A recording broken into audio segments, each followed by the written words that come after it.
I'm Jeff Ward, and the only agenda here is to make you think.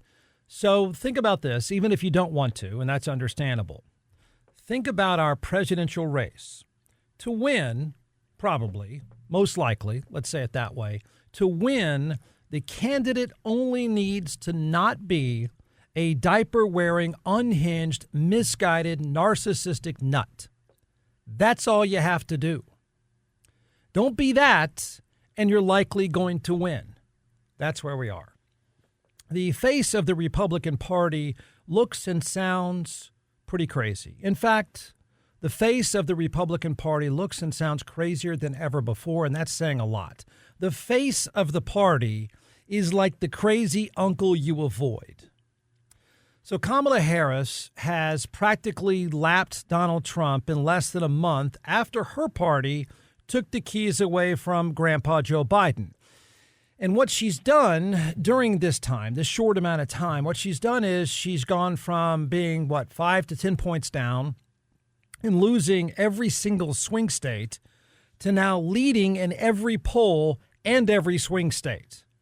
And those leads seem to be increasing by the week. So what she's done is, the strategy is to lay low and be seemingly normal. Just act normal. That's it. Just appear normal, opposite of Donald Trump, and that's more than enough to beat him at this point. The polling numbers and the overall vibe have changed completely by her doing the sensible thing, and that is basically saying, I'm good over here. I'm not a babbling lunatic fool like him. That's it. That's the strategy. Don't pretend that it's even more than that. She's on the right path because people are now noticing Donald Trump, right? Donald Trump got cover. First of all, the act was funny and bizarre in the very beginning. And the people running against Trump in his own party even didn't know what to do. They didn't handle it the right way. They fought back. He got to crack more jokes. They fought back more, crack more jokes. So it kind of the newness of his unhinged behavior worked pretty well for him. Then, of course, he got cover. We didn't pay as much attention to Trump again in his latest effort to become president because Joe Biden was a confused, drooling old man. Now, though, the light is shining on Trump, and he looks and sounds like a nonsensical, illogical, unhinged, full-on nutcase. The more we see and hear from Trump, the more angry and bizarre he seems to get. In fact, even though there's talk of an intervention, he seems to get more bizarre and more unhinged by the day. Remember this, though. This is the thing about Trump. Trump's no different now than he's ever been. It's just that Team Harris has come up with a brilliant strategy, and that is seem normal and not unhinged and let Trump sink himself. That's it. Get out of the way and say, hey, everybody, go look at the crazy uncle in the corner is precisely what she has done. And it's working pretty well, obviously. She's found a home in the Democratic Party with this. Not the deranged nominee. That's it. You don't have to offer any more. She probably from here on out doesn't have to offer any more than be the not deranged nominee.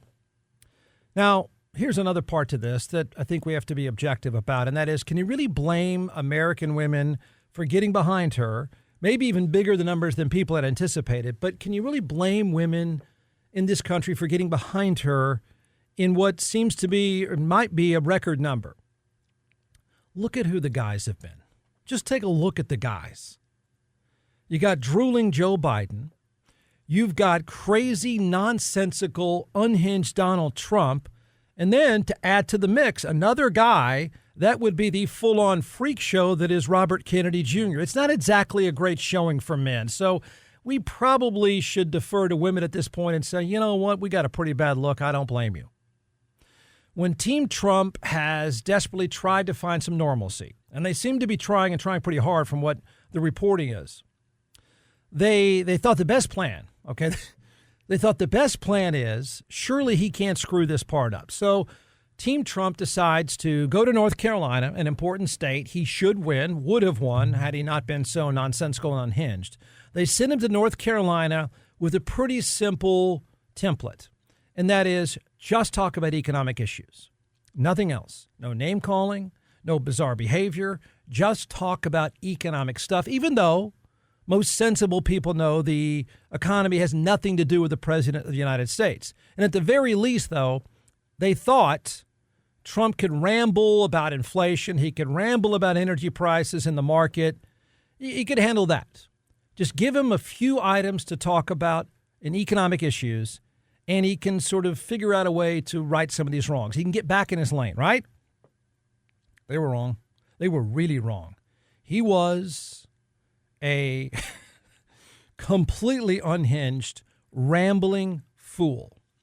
Okay, how rambling was he? Remember, they sent him there with a real simple message. Man, just talk about economic stuff. Here's what he opened in North Carolina in front of about 3,000 people. I believe it's in Asheville, North Carolina.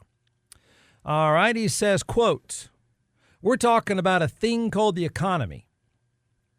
We're doing this as an intellectual speech," he says. "You're all intellectuals today. Today," he's telling the audience, "today we're doing it, and we're doing it right now. And it's important. They say it's the most important subject." That's kind of my favorite part. They say it is. He, of course, disagreed with them. He then followed up with, "They say it's the most important subject. I think it's crime." Oh, okay. Well played. All right. He's not done there. Oh, no. He's just getting going.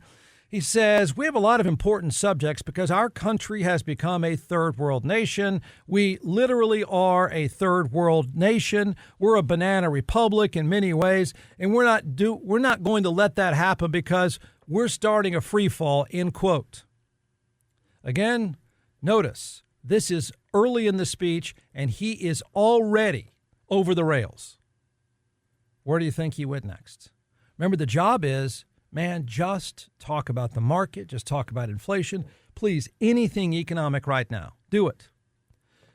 Oh, well, he pivots to, for nearly 4 years, Kamala, I believe he called her Kamala with a B, Kamala has crackled as the American economy has burned. Nobody knows what crackled is. What happened to her laugh, he says. I haven't heard that laugh in about a week. That's why they keep her off the stage. That's why she's disappeared. That laugh's a crazy person, I'll tell you that much. She's nuts. Okay. This is early on. Remember, this is 2 minutes in. This is where he's going. And he stayed on that course, and he stayed on that course. And then he decided maybe it's a good idea that I introduce some props, right?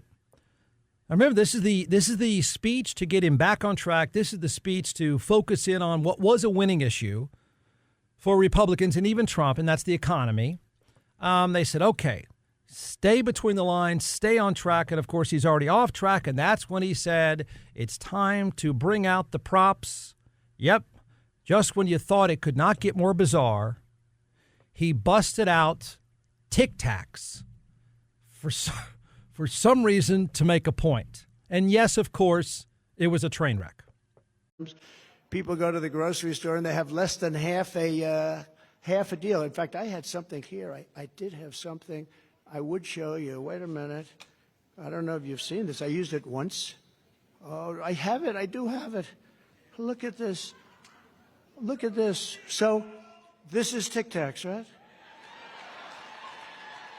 I don't know if I like the company. I've never met. I have no idea. They're so lucky. Look at all the television. This is the greatest commercial they ever had. But that's what happened. This is inflation. This is TicTac.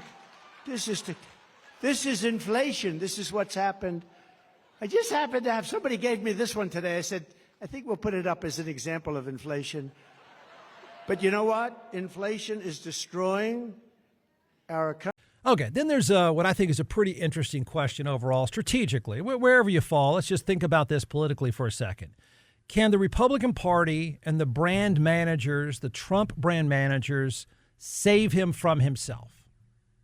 Can maybe the last intervention didn't work, but is there a way, is there what I call a Hail Mary to save him from himself? Yes. Yeah, I think so.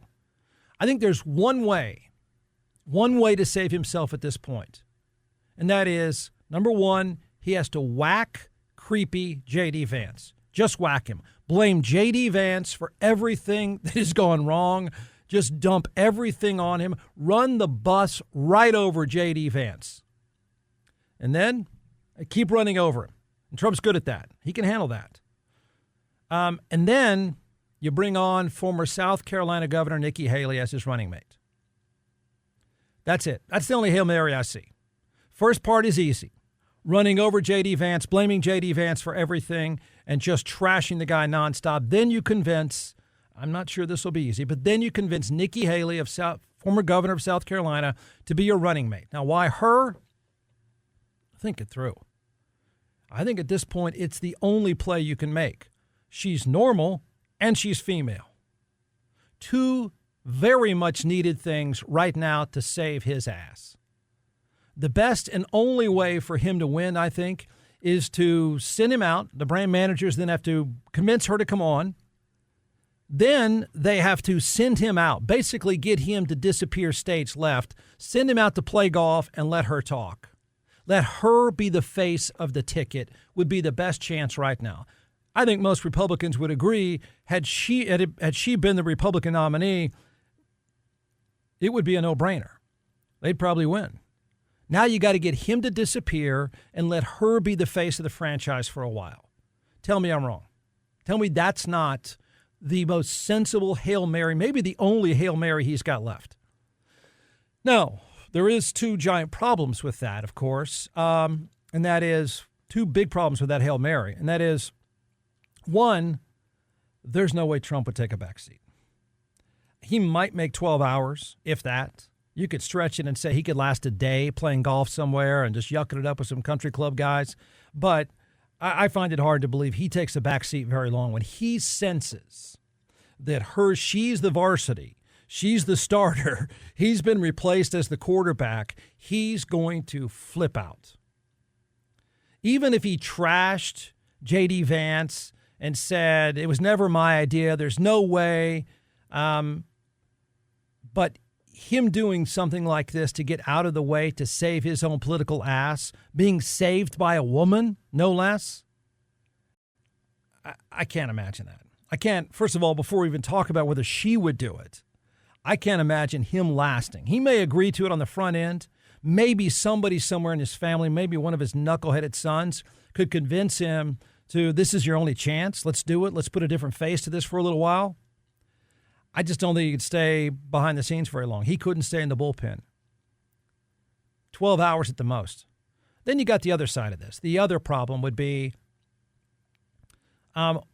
why would a sensible female relief pitcher like Nikki Haley even do this?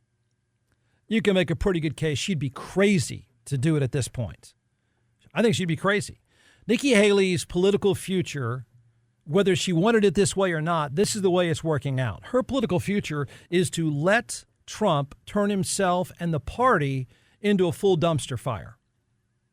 That way, she can come in out of the bullpen later on, after he's set fire to everything, and after, if he loses, which seems to be the course, if and when he loses, the Republican Party, they drive the bus over him. He turns the whole thing into a dumpster fire. She gets to come in later and look like the sensible one. She can save the day by saying, this is a year, 2 years, 3 years down the road, you misogynistic rednecks, you've ruined things. The public wants a sensible female, so I'm now the face.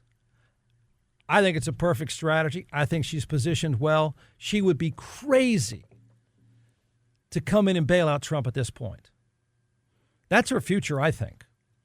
That's the party's future. You can make a pretty good argument, and I assume she's thinking that through. That's the party's future post-Trump apocalypse.